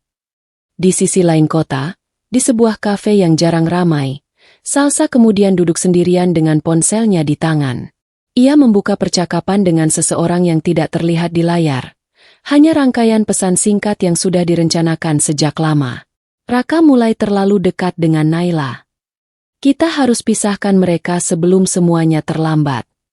Jarinya berhenti sejenak di atas layar. Lalu ia mengirim pesan lanjutan.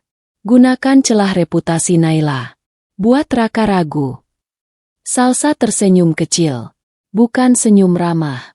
Lebih seperti seseorang yang sudah melihat akhir dari rencananya sendiri. Keesokan harinya di kantor, suasana mulai terasa sedikit berbeda. Naila berjalan melewati lorong, namun beberapa karyawan tampak berbisik lebih cepat saat ia lewat. Tidak jelas apa yang mereka bicarakan, tapi cukup membuat langkahnya melambat. Di lantai eksekutif, Raka menerima sebuah amplop tanpa pengirim jelas. Isinya hanya satu lembar printout. Foto. Naila sedang berdiri bersama seseorang di luar kantor, diambil dari sudut yang sengaja dibuat seolah mencurigakan. Raka menatap foto itu lama. Matanya tidak langsung berubah emosi, tapi ada sesuatu yang mengeras di dalam dirinya. Ketika asisten masuk ruangan, ia bertanya pelan, "Pak, itu dokumen baru dari audit?" Raka tidak langsung menjawab. "Siapa yang kirim ini?" tanyanya akhirnya. "Belum diketahui, Pak." Raka meletakkan foto itu perlahan di meja. Tangannya tenang, tapi pikirannya mulai bergerak cepat. Seseorang sedang mencoba mengganggu keseimbangan yang baru saja terbentuk. Dan targetnya bukan hanya dirinya, tapi juga Naila. Sementara itu, di lantai bawah, Naila duduk di mejanya tanpa mengetahui apa yang sedang terjadi. Ia membuka laptop, lalu berhenti sejenak. Entah kenapa, ia merasa hari itu tidak sama seperti kemarin. Ada sesuatu yang tidak terlihat, tapi sedang bergerak mendekatinya. Dan tanpa ia sadari, ancaman baru sudah mulai menyebar di dalam gedung itu. Pelan, rapi, dan jauh lebih berbahaya dari sebelumnya. Pagi itu, kantor Raka Pratama tidak seperti biasanya. Tidak ada suasana tenang seperti hari-hari sebelumnya. Tidak ada ritme kerja yang stabil. Yang ada hanya kegelisahan yang menyebar dari lantai ke lantai, dari meja ke meja, seperti asap tipis yang tidak terlihat tapi terasa menyesakan. Di layar televisi ruang lobby, berita baru saja muncul. Perusahaan Pratama Group diduga terlibat manipulasi laporan keuangan. Suara presenter terdengar jelas, tetapi bagi para karyawan, kalimat itu seperti hantaman keras yang membuat suasana langsung berubah. Bisik-bisik mulai terdengar. Nama Raka disebut pelan-pelan, seolah takut membawa konsekuensi. Di lantai eksekutif, Raka berdiri di depan jendela besar. Matanya menatap jauh keluar, tapi pikirannya tidak di sana. Di meja rapat, beberapa direktur sudah duduk dengan ekspresi tegang. Laporan, dokumen, dan email dari investor berserakan di layar tablet mereka. Beberapa investor utama mulai menarik diri. "Pak," ucap salah satu direktur dengan suara hati-hati. Dan ini baru jam 10 pagi. Raka tidak langsung menjawab. Tangannya masih di saku. Tubuhnya tenang, tapi atmosfer di sekitarnya terasa berat. "Audit internal?" tanyanya akhirnya. "Masih berjalan, tapi laporan awal sudah bocor ke publik." Hening. Satu kata itu cukup untuk menjelaskan semuanya. Bocor. Di lantai bawah, Naila baru saja masuk gedung ketika ia melihat kerumunan kecil di dekat layar televisi. Ia berhenti. Matanya langsung membaca judul berita yang terpampang jelas. Jantungnya terasa jatuh. "Perusahaan Pak Raka," gumamnya pelan. Beberapa karyawan menoleh ke arahnya, lalu kembali berbisik. Naila tidak bergerak selama beberapa detik. Lalu tanpa berkata apapun, ia langsung berjalan cepat menuju lift. Di ruang rapat, Raka menerima laporan lain. Investor Jepang membatalkan kerjasama. Proyek baru dihentikan sementara. Nilai saham turun tajam dalam 1 jam terakhir. Setiap kalimat datang seperti tekanan baru. Namun Raka tetap tidak menunjukkan kepanikan. Matanya justru semakin tenang. Tenang yang berbahaya. "Cari sumber kebocoran data," ucapnya singkat. "Dan hentikan semua akses eksternal untuk sementara." Semua orang mengangguk cepat. Tapi suasana sudah terlanjur berubah. Pintu ruang rapat tiba-tiba terbuka. Semua orang menoleh. Naila berdiri di ambang pintu, sedikit terengah karena berjalan cepat. "Pak Raka." Suaranya pelan, tapi jelas. Raka menoleh. Untuk pertama kalinya hari itu, ekspresinya sedikit berubah.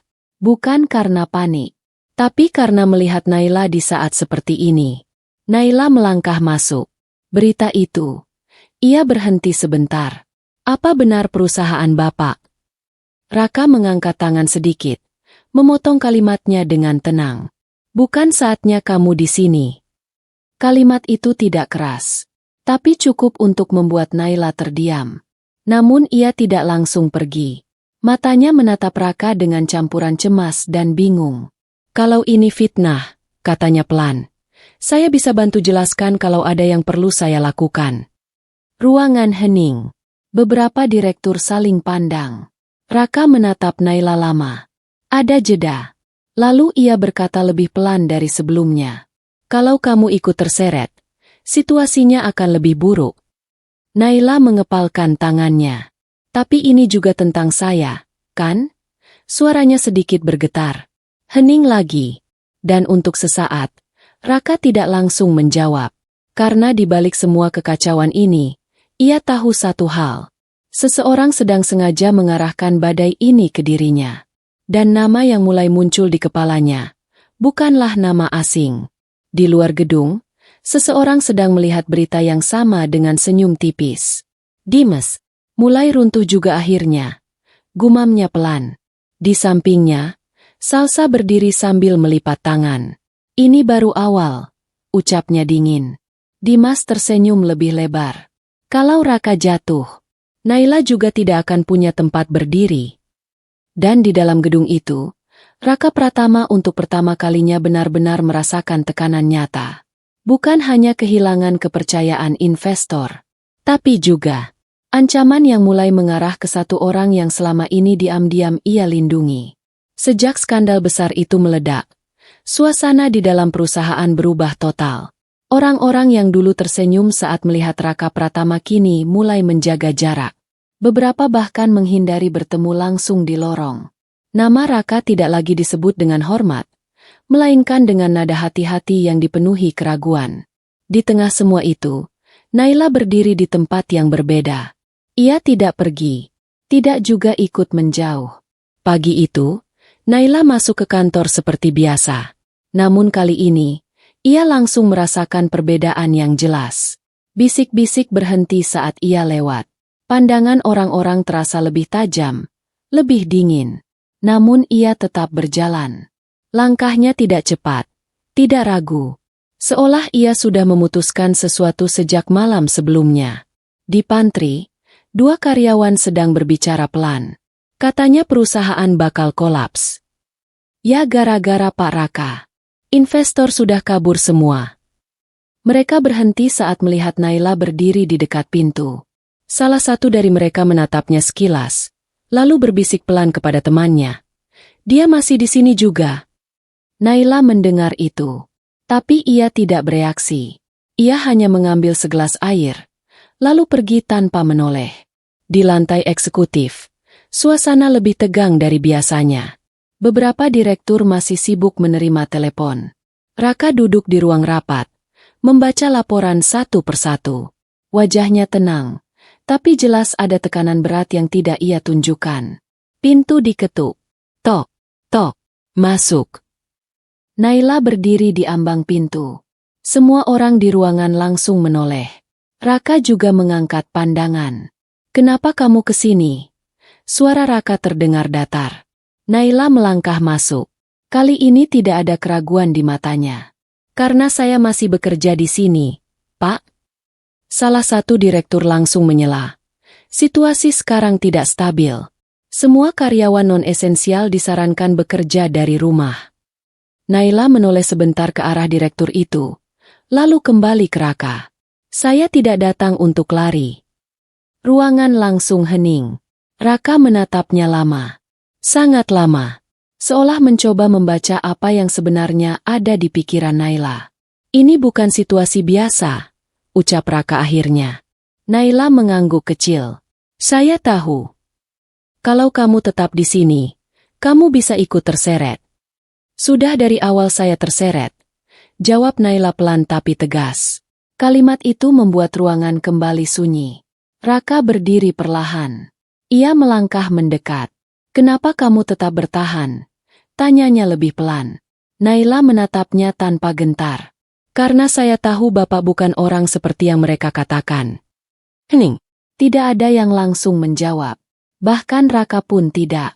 Di sisi lain kota, di dalam mobil yang terparkir tidak jauh dari gedung perusahaan, Dimas tersenyum tipis saat melihat berita terbaru di ponselnya. Semakin kacau, semakin bagus, gumamnya. Di sebelahnya, Salsa menatap layar yang sama dengan ekspresi dingin.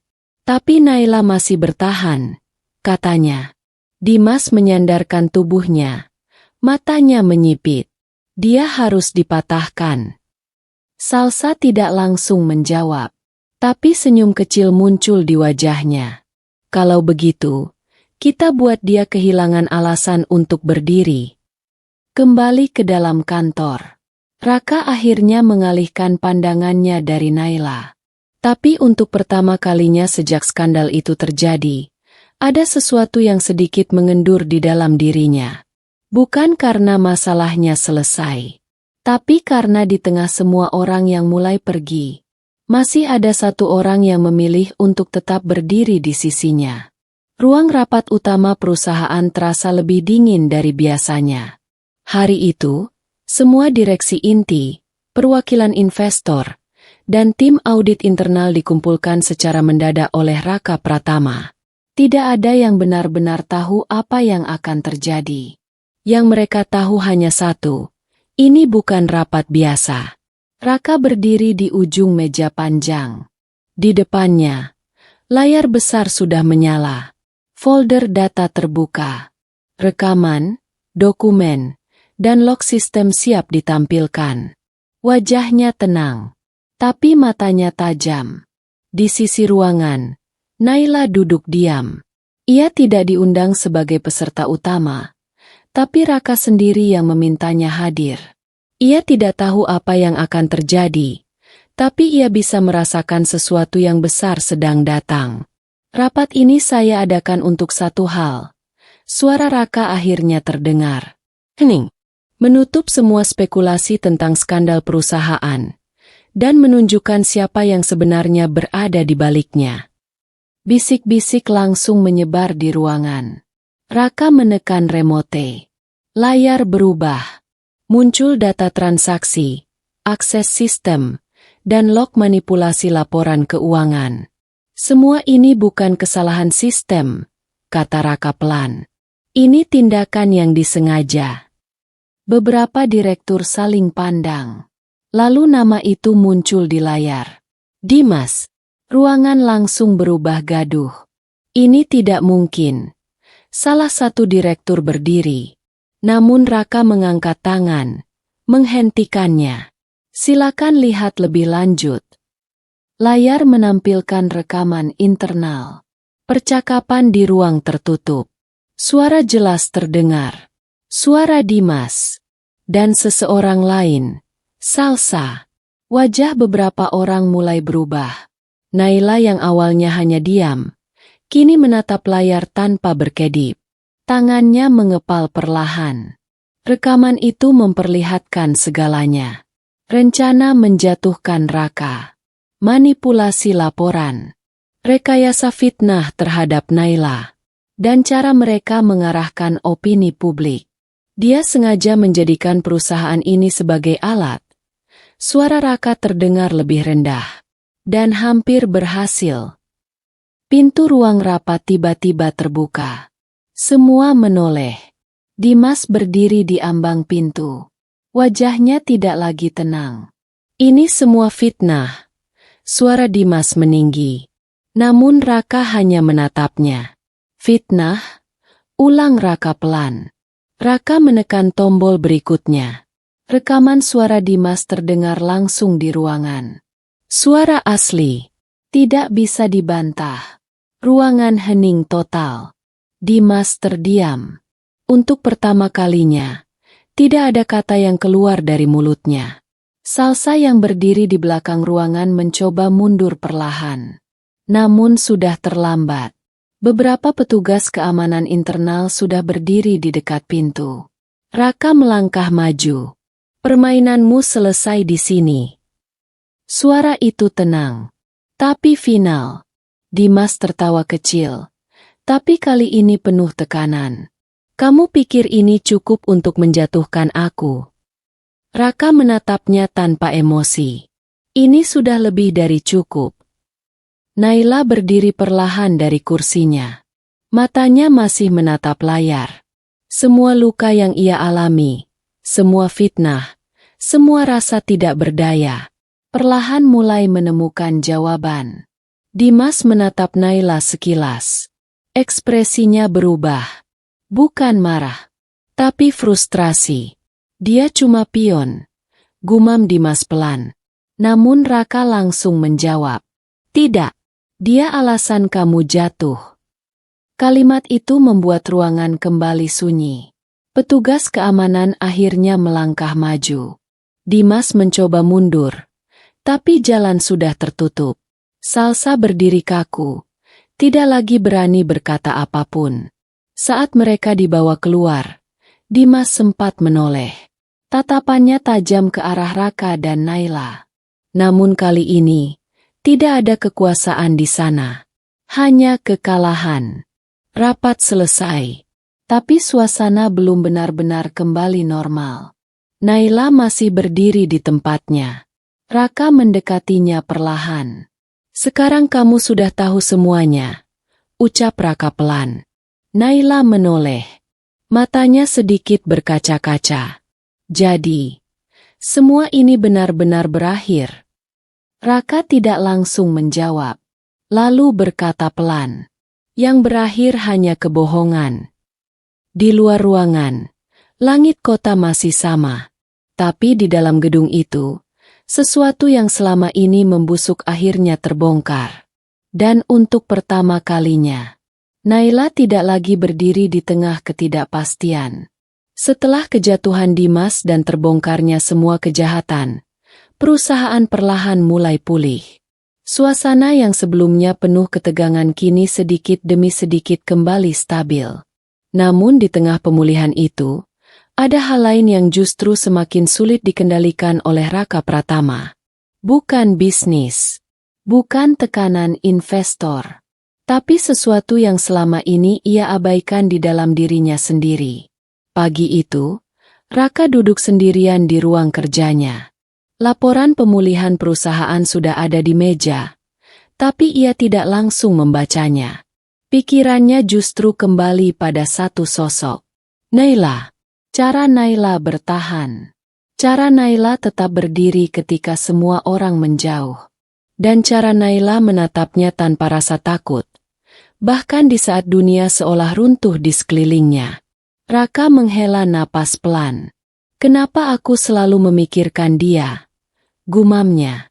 Di luar ruangan, Naila sedang menyerahkan laporan akhir kepada staf administrasi. Ia tampak lebih tenang dibanding sebelumnya, meski masih ada sisa kelelahan dari semua yang terjadi. Beberapa karyawan mulai kembali bersikap normal padanya. Tapi Naila tidak terlalu memikirkan itu. Ia hanya ingin bekerja dengan tenang. Sementara itu, Raka tanpa sadar berdiri dari kursinya. Ia berjalan keluar ruangan, melewati lorong-lorong kantor tanpa tujuan jelas. Dan tanpa ia rencanakan, langkahnya berhenti di depan meja Naila. Naila yang sedang merapikan dokumen langsung menoleh. Pak Raka. Raka tidak langsung menjawab. Ia hanya berdiri, melihatnya. Seperti seseorang yang baru menyadari sesuatu yang sudah lama ada di depannya, tapi tidak pernah ia beri nama. Bapak butuh sesuatu? Tanya Naila pelan. Raka tersadar sedikit. Tidak, jawabnya singkat. Tapi ia masih belum pergi. Ada jeda yang canggung. Namun kali ini bukan canggung karena jarak atasan dan bawahan, tapi karena sesuatu yang lebih dalam. Kerjaan kamu sudah selesai? Tanya Raka akhirnya. Sudah, Pak. Tidak ada masalah lagi. Naila menggeleng kecil. Sejauh ini tidak. Raka mengangguk pelan, tapi tetap tidak bergerak. Naila memperhatikan Raka dengan sedikit bingung. Pak, ada yang salah. Raka terdiam sejenak. Biasanya ia akan menjawab cepat, tegas, jus. Tapi kali ini tidak. Tidak ada yang salah, jawabnya akhirnya. Namun suaranya lebih pelan dari biasanya. Raka menatap Naila lebih lama dari yang seharusnya. Dan untuk pertama kalinya, ia menyadari sesuatu yang selama ini ia hindari. Perasaan itu bukan sekadar rasa ingin melindungi. Bukan sekadar rasa bersalah. Bukan sekadar simpati. Itu lebih dalam. Lebih tenang. Dan tidak bisa ia hentikan hanya dengan logika. Raka menarik napas pelan. Kalau aku jujur pada diriku sendiri, gumamnya dalam hati. Aku tidak hanya peduli padamu, Naila. Ia menutup mata sesaat, lalu membuka lagi dengan tatapan yang berbeda. Lebih jujur, lebih rapuh, namun juga lebih nyata. Dan di saat itu, tanpa diucapkan keras, Raka akhirnya mengakui pada dirinya sendiri. Ia mencintai Naila, bukan karena kasihan, bukan karena keadaan, tapi karena ketulusan gadis itu yang tanpa sadar telah mengubah dirinya. Naila masih berdiri di depannya, tidak tahu apa yang sedang terjadi di dalam hati Raka.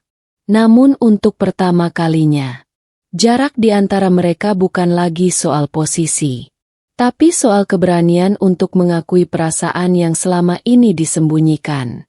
Waktu berlalu setelah semua badai itu akhirnya reda. Perusahaan yang sempat hampir runtuh kini kembali berdiri, meski tidak lagi sama seperti sebelumnya. Namun bagi Raka Pratama, ada sesuatu yang jauh lebih penting dari sekadar memulihkan bisnis.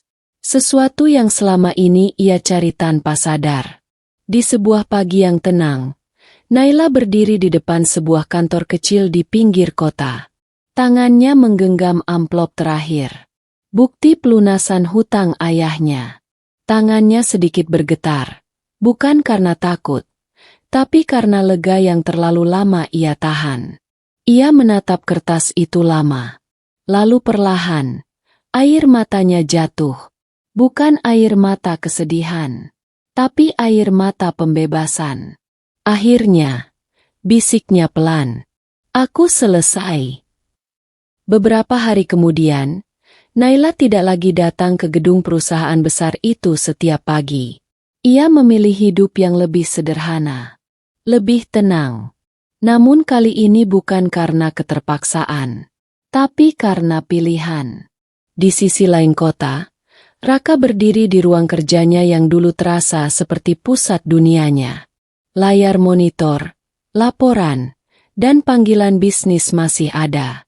Tapi semuanya kini terasa jauh. Ia menatap gedung-gedung tinggi dari balik jendela. Namun pikirannya tidak lagi di sana. Pintu ruangan terbuka. Asisten pribadinya masuk dengan ragu. "Pak, semua keputusan strategis sudah siap. Investor juga sudah mulai kembali stabil." Raka tidak langsung menjawab. Ia hanya menatap keluar jendela. "Lama. Terima kasih," jawabnya akhirnya. Tapi suaranya berbeda. Lebih ringan. Lebih final. Hari itu, Raka membuat keputusan yang tidak pernah dibayangkan siapapun. Ia menyerahkan sebagian besar kendali bisnis kepada tim direksi yang ia percaya. Bukan karena kalah, tapi karena ia sudah tidak ingin hidup di dalam dunia yang membuatnya kehilangan makna. Beberapa minggu kemudian, di sebuah taman kecil yang jauh dari hiruk-pikuk kota, Naila duduk di bangku kayu. Angin bertiup pelan. Hijau daun bergerak tenang. Untuk pertama kalinya dalam hidupnya, ia tidak sedang mengejar hutang. Tidak sedang dikejar ketakutan. Tidak sedang bertahan dari fitnah.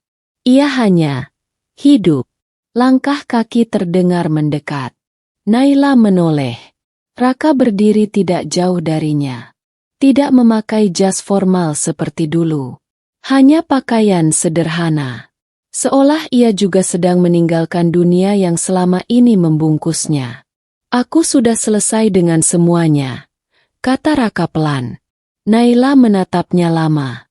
"Dengan perusahaan?" tanyanya hati-hati. Raka menggeleng kecil. "Dengan hidup yang bukan milikku." "Hening." Naila menunduk sebentar. Lalu tersenyum tipis. "Jadi sekarang, Bapak mau apa?" Raka menatapnya. Lama. Jujur. Tanpa topeng. Menjalani hidup yang lebih bermakna. Ia berhenti sejenak. "Dan kalau kamu mengizinkan, aku ingin menjalaninya bersamamu." Naila terdiam. Angin bergerak pelan di antara mereka. Semua luka, semua perjalanan, semua air mata dan nasi garam yang pernah menjadi saksi hidupnya, perlahan terasa seperti bagian dari masa lalu yang akhirnya membawanya ke titik ini. Ia tersenyum. Kali ini lebih hangat.